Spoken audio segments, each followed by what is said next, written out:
Hi friends. பார்த்தீங்கன்னா இன்னைக்கு double எவிக்ஷனுங்க. ஒன்று இல்லை ரெண்டு.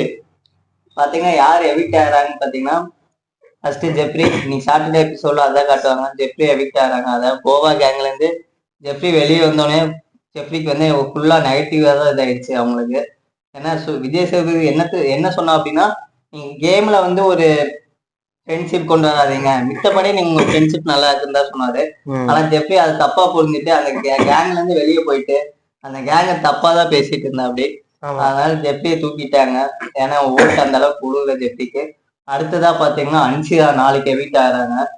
இதுதான் வந்து சாட்டர்டே சண்டே எபிசோட்ல நடக்க போகுது. அதுல இன்னொன்னு என்னன்னு பாத்தீங்கன்னா, விஜய் சேதுபதி வந்து சௌந்தர்யாவுக்கும் விஷ்ணுக்கும் வந்து பாராட்டுறாங்க, அதாவது வாழ்த்து சொல்றாங்க. அதே மாதிரி அருணுக்கு அர்ச்சனாவுக்கு வாழ்த்து சொல்றாங்க.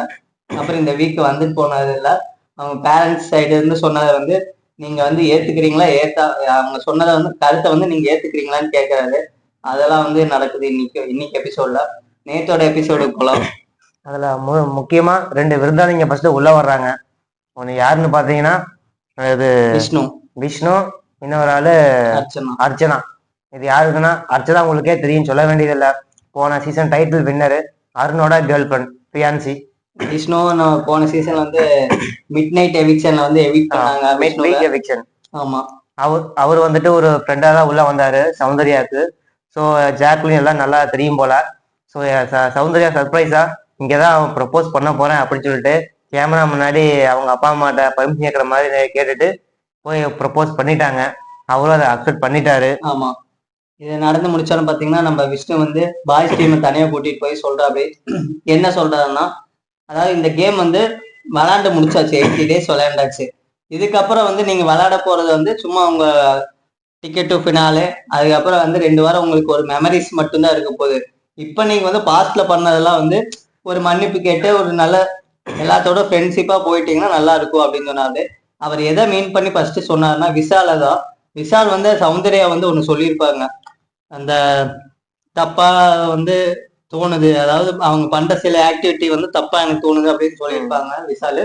அதை வந்து சாரி கேட்கவே இல்லைன்னு சொல்லி விஷ்ணு சொல்லியிருப்பாங்க. ஆனா விஷ்ணு வர்றதுக்கு முன்னாடி வந்து விஷாலோட ஃப்ரெண்டு யாருன்னு பாத்தீங்கன்னா நம்ம பாக்கியலட்சுமி சீரியல் எல்லாம் நடிச்சிருப்பாங்க, ஸ்னேகான்னு நினைக்கிறேன்.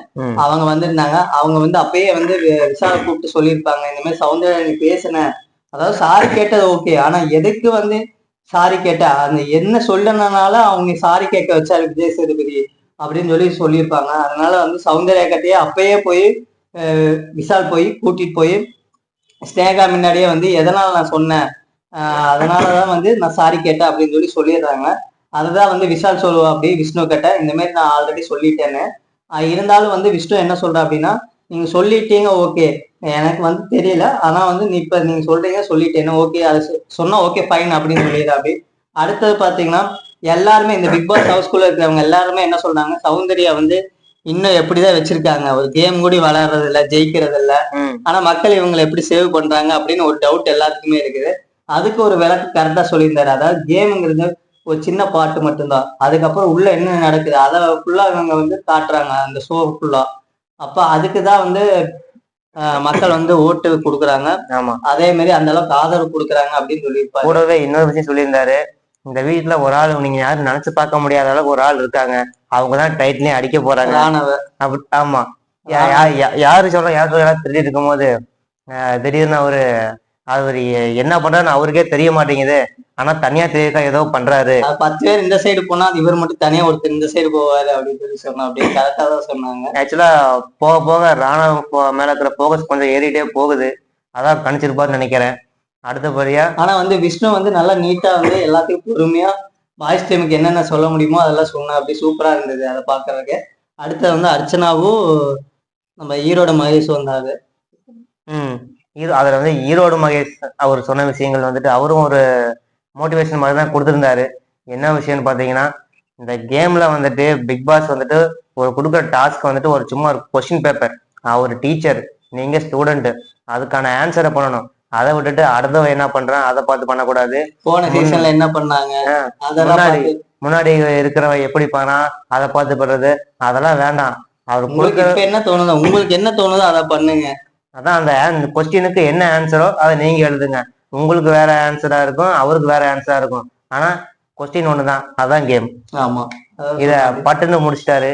அவர் சொன்ன விஷயங்களை ஏத்துக்கிட்டு இப்ப இவங்க ஹவுஸ்மேட்ஸ் எல்லாம் அடுத்த லெவலுக்கு கேமை கொண்டு போவாங்களா, இல்ல இதுல யாரு வந்துட்டு ஜெயிச்சு கப்பு வாங்க போறாங்க, யாரு மண்ணை கவ போறாங்கிறது இன்னும் போக போக தான் தெரியும். அதுக்கப்புறம் பாத்தீங்கன்னா அர்ச்சனா பேசினா சூப்பரா இருந்தது அருண் கிட்ட.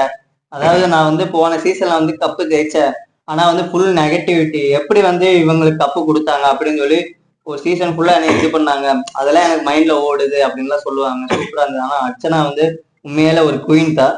அவங்க வந்து அருண் கூட வந்து அருணுக்கு வந்து சப்போர்ட்டா நல்லா நிறைய சொல்றாங்க. ஏன்னா நீங்க நல்லா விளாண்டீங்க, அதெல்லாம் நல்லா சொல்ற அப்படி. அப்புறம் நம்ம அர்ச்சனாக்கு யாரை பிடிக்குதுன்னு கேட்டா சௌந்தர்யா தான் சொல்றாங்க. அதாவது ஆல்மோஸ்ட் பிக் பாஸ் வீட்டுக்குள்ள வந்து எல்லாத்துக்குமே வந்து சௌந்தர்யா தான் பிடிச்சிருந்தது. ஏன்னா உள்ள நடந்துக்கிற விஷயம் பிக் பாஸ் கேமுக்கு ஏத்த மாதிரி நல்லா வெளியே தெரியுது. சௌந்தர்யாவை திட்டின ஒரே ஆள் அவங்க ஒரு குடும்பம்னு பாத்தீங்கன்னா சௌந்தர்யாவோட குடும்பம் மட்டும்தான். வேற எந்த குடும்பமும் சௌந்தர்யா அதுவும் அவங்களுக்கு பப்ளிசிட்டி தான். ஆமா, ராணவ குடும்பத்தை தவிர. ஏன்னா ராணவும் டாமஞ்சேரி யாருன்னு பாத்தீங்கன்னா ராணவ வந்து சவுண்டு அப்படிதான் போயிட்டு இருக்குது. அப்புறம் பாத்தீங்கன்னா அதோட முடிச்சிடுறாங்க.